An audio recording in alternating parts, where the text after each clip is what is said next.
निर्जला एकादशी। निर्जला क्यों? एकादशी क्यों? चावल क्यों नहीं खाने चाहिए?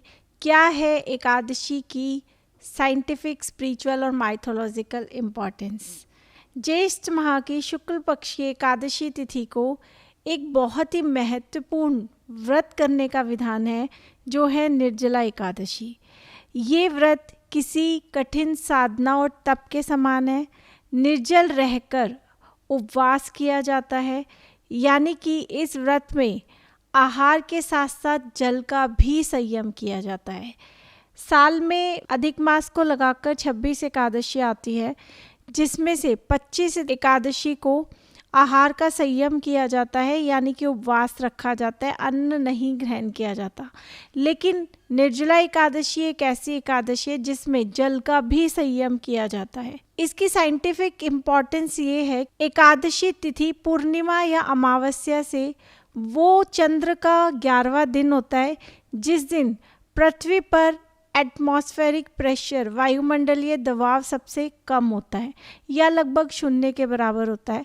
इस दिन अगर हम उपवास करते हैं तो क्योंकि हमारे ऊपर वायुमंडल का दबाव बहुत कम होता है, तो उस उपवास से हमारे शरीर की अच्छे से सफाई होती है, टॉक्सिन्स हमारे शरीर से बाहर निकलते हैं और हमारे बॉडी के सेल्स रिपेयर होते हैं। बाकी दिनों में हमारी बॉडी पर एटमॉस्फेरिक प्रेशर बहुत ज़्यादा होता है, इसीलिए अगर हम बाकी दिनों में उपवास करते हैं तो वो उतना ज़्यादा सक्षम नहीं होते जो कि एकादशी के व्रत वाले दिन हमारी बॉडी को इफ़ेक्ट करते हैं। निर्जला एकादशी के दिन सूर्य, चंद्रमा और पृथ्वी के बीच में जो दूरियां आती हैं, उन दूरियों से जो एंगल बनता है वो पूरे वर्ष भर की एक ऐसी स्थिति होती है जब अगर हम अन्न के साथ साथ जल भी नहीं ग्रहण करते तो हमारी बॉडी को मैक्सिमम फ़ायदे होते हैं, हमारी बॉडी मैक्सिमम डिटॉक्सिफाई होती है। हमारी मानसिक और आध्यात्मिक प्रगति के साथ साथ हमारी बॉडी भी सुदृढ़ बनती है, जिससे कि हम वर्ष भर की बीमारियों से बच जाते हैं। इसीलिए सनातन धर्म में एकादशी के व्रत को बहुत अधिक मान्यता दी गई है और इस व्रत को करने का विधान भी है। जर्मनी में 2 फेमस इंस्टीट्यूट्स DZNE और हेल्महोल्ट्ज़ इंस्टीट्यूट ने चूहों पर एक रिसर्च की थी। इस रिसर्च में चूहों के 2 ग्रुप्स बनाए गए।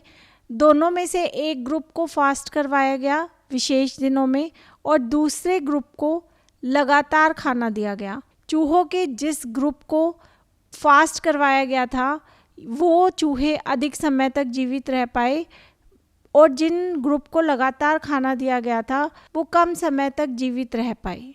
रिसर्च में ये पाया गया कि जिन चूहों से फास्ट करवाया गया उन चूहों में कैंसर सेल्स का निर्माण भी बहुत धीमा हो गया था।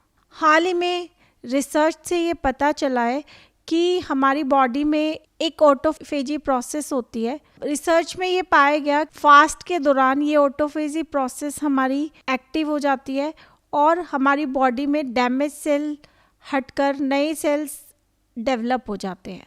इसके अलावा जब हम लगातार खाते पीते रहते हैं तो हमारी बॉडी उस खाने को डाइजेस्ट करने में सारी एनर्जी खर्च कर देती है, लेकिन जब हम फास्ट रखते हैं क्योंकि हमारी एनर्जी खाने को डाइजेस्ट करने में वेस्ट नहीं हो रही है तो वो एनर्जी हमारी माइंड को मिलती है और हमारा माइंड ज़्यादा शार्प और एकाग्र होता है।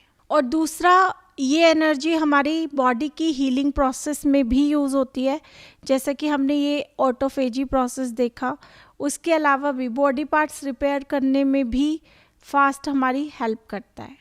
हम जब भी एक मील लेते हैं तो उसको डाइजेस्ट होने में लगभग 8 घंटे लगते हैं और जब ये डाइजेशन ख़त्म होता है उसके बाद हीलिंग प्रोसेस स्टार्ट होने में 16 आवर्स लगते हैं। तो मतलब कि एक पूरा दिन अगर हम भूखे रहते हैं तो हमारे शरीर में हीलिंग प्रोसेस कंप्लीट हो पाती है। इसीलिए भी एकादशी के व्रत का बहुत अधिक महत्व बताया गया है कि महीने में 2 बार तो ज़रूर एकादशी के व्रत करने चाहिए। इसके अलावा हम रोज़ खाना खाते हैं, दिन में 2-3 बार खाना खाते हैं, तो इसीलिए हमारे डाइजेशन सिस्टम को कभी भी रेस्ट नहीं मिल पाता है। लेकिन 15 दिन में एक बार अगर हम एकादशी का व्रत करते हैं तो हमारे डाइजेशन सिस्टम को रेस्ट मिल जाता है। आजकल हमारा खान पान ऐसा हो चुका है और साथ में पोल्यूशन, इसी वजह से हमारी बॉडी में टॉक्सिन्स बहुत ज़्यादा हो जाते हैं। फास्ट करने से हमारी बॉडी डिटॉक्सिफाई भी होती है।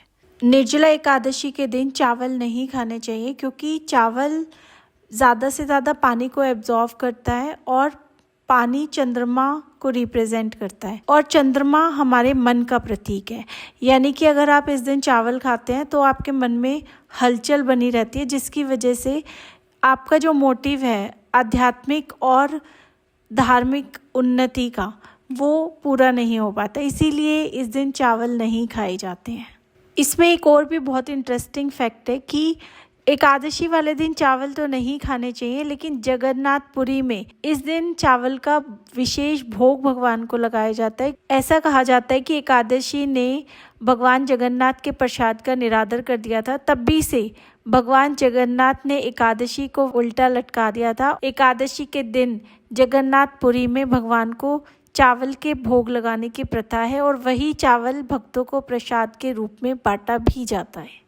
निर्जला एकादशी के व्रत के साइंटिफिक ही नहीं, स्पिरिचुअल भी बहुत अधिक इम्पोर्टेंस है। एकादशी का व्रत करने से सारी एनर्जी माइंड को मिलती है, तो हम जो भी आध्यात्मिक क्रियाएं करते हैं, ध्यान धारणा कुछ भी करते हैं, जप करते हैं, वो हमारी मानसिक एकाग्रता को बढ़ाने वाला और मानसिक स्पष्टता देने वाला होता है।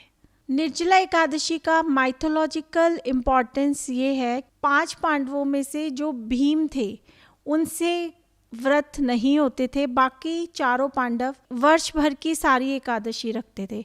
तो इसीलिए भीम को बहुत ही ज़्यादा रिग्रेट होता था कि मैं एकादशी का व्रत क्यों नहीं रख सकता हूँ। तो एक बार उन्होंने वेदव्यास जी को बोला, ऐसा कोई व्रत बताइए जो मैं भी रख पाऊँ और मुझे ये ग्लानि ना हो कि मैं पूरे वर्ष भर की एकादशी रख नहीं पाता। तो व्यास जी ने उन्हें कहा कि आप निर्जला एकादशी का अगर व्रत रखते हो तो आपको पूरे वर्ष भर की एकादशी का फल मिलता है। इसीलिए निर्जला एकादशी को भीमा एकादशी या फिर पांडव एकादशी के नाम से भी जाना जाता है। निर्जला एकादशी का व्रत भगवान विष्णु को समर्पित व्रत होता है, इसीलिए इस व्रत में भगवान विष्णु की पूजा की जाती है और ये कहा जाता है कि हमें निर्जला एकादशी के व्रत वाले दिन मौन धारण करना चाहिए, कम से कम बातें करनी चाहिए, किसी की निंदा नहीं करनी चाहिए और व्यर्थ की बातों में ना लगे रहकर अपनी साधना में लगे रहना चाहिए। तभी इस व्रत का संपूर्ण लाभ उठाया जा सकता है। निर्जला एकादशी के दिन व्रत और ध्यान के साथ साथ दान को भी बहुत महत्वपूर्ण माना गया है। जल से भरे पात्र के साथ साथ कुछ भी मीठा जैसे चीनी या फिर मीठा खरबूजा, मीठा कोई फल दान करना चाहिए। अन्न और फल का दान करना चाहिए, ब्राह्मणों को भोजन खिलाना चाहिए, लोगों को मीठा जल पिलाना चाहिए। इससे हमें बहुत ही अधिक धार्मिक पुण्य प्राप्त होता है और एक मानसिक संतुष्टि भी प्राप्त होती है। निर्जला एकादशी को पापनाशिनी एकादशी का व्रत भी कहा गया है। हमारे ग्रंथ ये बताते हैं कि पूरे वर्ष भर में सिर्फ एक निर्जला एकादशी के व्रत का पुण्य पूरे वर्ष भर की एकादशी के व्रत के बराबर ही मिलता है। निर्जला एकादशी के दिन हमें सूर्योदय से लेकर और अगले दिन सूर्योदय तक का व्रत रखना चाहिए।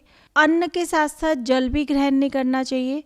इस दिन हमें पूरे दिन सोना नहीं चाहिए, ब्रह्मचर्य का पालन करना चाहिए, जप और ध्यान में लगे रहना चाहिए, झूठ नहीं बोलना चाहिए, गुस्सा नहीं करना चाहिए और किसी के साथ भी आर्ग्यूमेंट में नहीं फंसना चाहिए। निर्जला एकादशी के बहुत ही अधिक फायदे हैं, लेकिन इसी के साथ साथ बीमार व्यक्ति को ये व्रत नहीं करना चाहिए।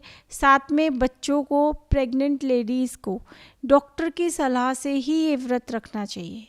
ऐसी ही और इन्फॉर्मेटिव वीडियोस के लिए हमारे चैनल को लाइक, शेयर और सब्सक्राइब कीजिए।